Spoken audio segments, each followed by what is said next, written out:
कई लोगों को यह एक समझिए आम जिज्ञासा है कि आखिर मरने के बाद क्या होता है? मरने के समय में हमारे साथ क्या-क्या घटना घटती है और मरने के बाद हम कहाँ जाते हैं?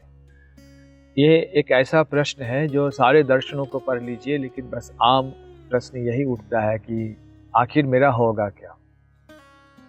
और इस बारे में सब अपने-अपने विचार रखते हैं, अपनी-अपनी श्रद्धा के अनुसार उनके अपने-अपने मत हैं और वो उस तरीके का ही दिशा निर्देश देते हैं कि आपके मरने के समय में ऐसी घटना घट सकती है और आप इस प्रकार का आचरण करें।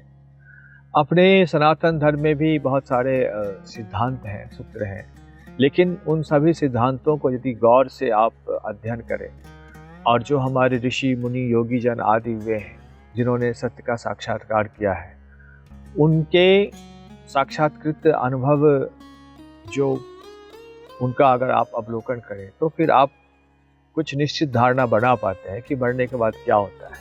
और आज मैं आपको इसी विषय पे बताने जा रहा हूँ कि हमारे सनातन धर्म में क्या मान्यता है कि मरने के बाद क्या होगा। सनातन धर्म में ये मान्यता है कि आप मरने के समय में आपके चित्त की जो स्थिति होती है वैसी आपकी गति होगी और उसी के हिसाब से आपके प्राण का निष्क्रमण होगा। तो हो सकता है कि आपके अवचेतन में और आपके चेतन में जो वृत्ति प्रभावी वो हो सकता है ऐसी हो जो कि जिन्हें हम निगेटिव कहते हैं, वो हो सकता है ऐसी भी हो सकती है जिन्हें हम पॉजिटिव कहते हैं, धनात्मक कहते हैं, शुभ विचार वाले, शुभ संकल्प वाले या अशुभ संकल्प वाले, वो वृत्तियाँ हो सकती हैं। और जैसी वृत्ति होगी उसी प्रकार से फिर प्राण उसी अंग से निकलेगा। शास्त्रों में ऐसा कहा गया है कि हमारे शरीर के कुछ नीचे के अंग हैं, जैसे मल मूत्र आदि मार्ग, और वहाँ से भी प्राण निकल सकते हैं। अगर वहाँ से प्राण निकले तो वहाँ माना जाता है कि वो हमारे प्राण की अधोगति है। फिर हम ऐसे लोग को जाते हैं जहाँ पर कि हमें सुख का अनुभव नहीं होता है, ज़्यादातर दुख का अनुभव होता है। यदि हमारे प्राण ऊंचे के केंद्रों से, जैसे नाभि से या आँख से, नाक से, मुंह से, कान से, इन सब छिद्रों से निकलता है, या किन्हीं योगियों का ब्रह्मरंध्र के द्वारा भी यहाँ से भी प्राण निकलता है, तो ब्रह्मरंध्र वाले तो कहा जाता है कि वो मुक्ति के धाम को प्राप्त करते हैं। या अन्य भी कोई जो अगर ऊपर के केंद्रों से हमारे प्राण निकलते हैं तो हम कहते हैं कि ये सुख के लोक को गए हैं, मुक्ति के अलग अलग धामों में गए हैं, स्वर्ग लोकों को गए हैं, विज्ञान लोकों को गए हैं। ये तो प्राण निकलने की बात हुई। अब मृत्यु इतना सहज है नहीं, एक जटिल प्रक्रिया है। आखिर क्या होता है, प्राण निकलते कैसे हैं? तो ये प्राण लिंग शरीर के साथ निकलते हैं। और इस लिंग शरीर में क्या होता है? लिंग शरीर में हमारे चित्त के सारे धर्म होते हैं।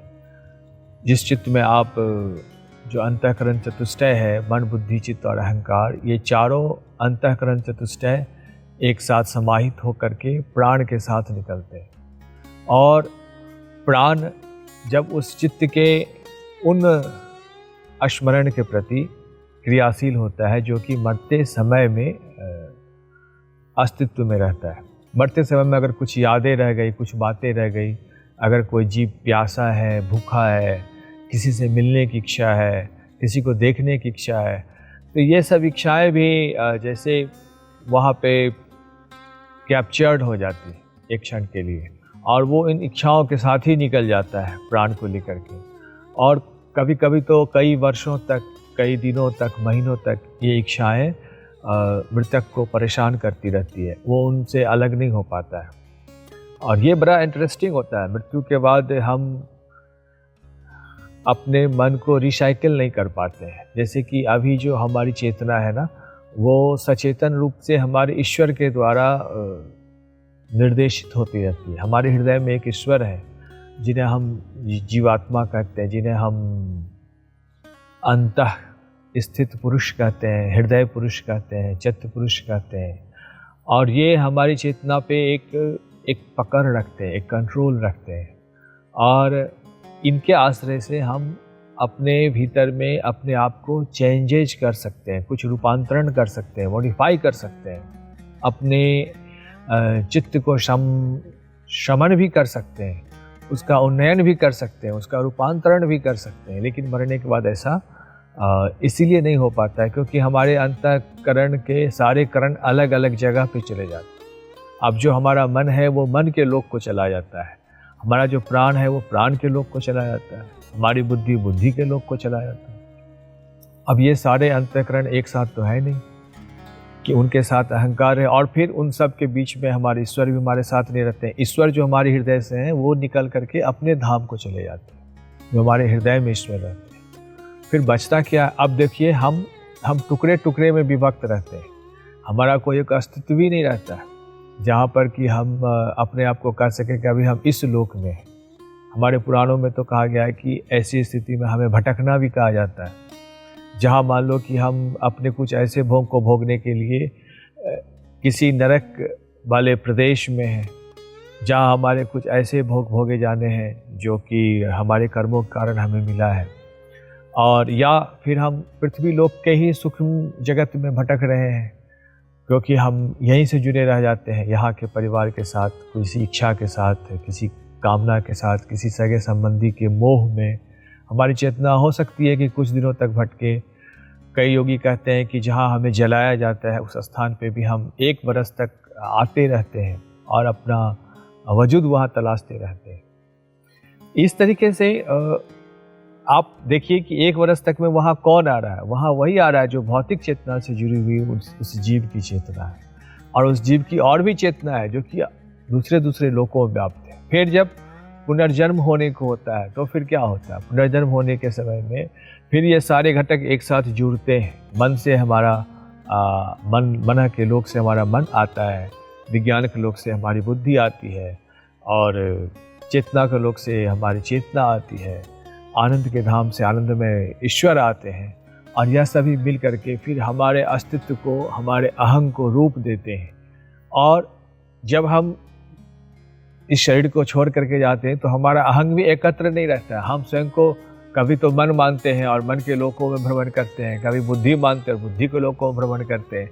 और वो जो हमारा पीरियड होता है ना, ये एक स्वप्न के समान होता है। जब जैसे कि स्वप्न में हम देखते हैं ना कि हम कई प्रकार के रूपों को धारण करते हैं, कई प्रकार के लोकों में जाते हैं, और क्षण क्षण में हमारे विचार भाव आदि बदलते रहते हैं। उसी प्रकार से हमारा जो अस्तित्व है वो नाना प्रकार के भोग करने के लिए तुरंत हो सकता है कि हम कई बार पशु पक्षी की योनियों में जाते हैं, जन्म लेते हैं, तो फिर हम वो देखते हैं कि सूक्ष्म जगत में भी हमारे वो पशु के रूप आ गए हैं, और फिर वो पशु का भोग हम भोगते भोगते फिर अपने मनुष्य शरीर को भी देखते हैं कि हम तो ये थे और ये बन गए हैं, और हमारा अपने पे खुद अख्तियार नहीं रहता है। आप अपने ही मन को, अपने ही प्राण को पशु के रूप में बनते देखते हैं, पशु के जैसा आचरण वाला देखते हैं। और इसी प्रकार से आप अपने मन को कभी देवता के रूप में देखते हैं, प्रकाश के रूप में, ज्योतिपुंज के रूप में देखते हैं। तो आपके कर्मों के हिसाब से आपकी जैसी गति होती है उस प्रकार का शरीर आपका बनता चला जाता है। आपके तेज और प्रकाश भी अलग अलग होते हैं।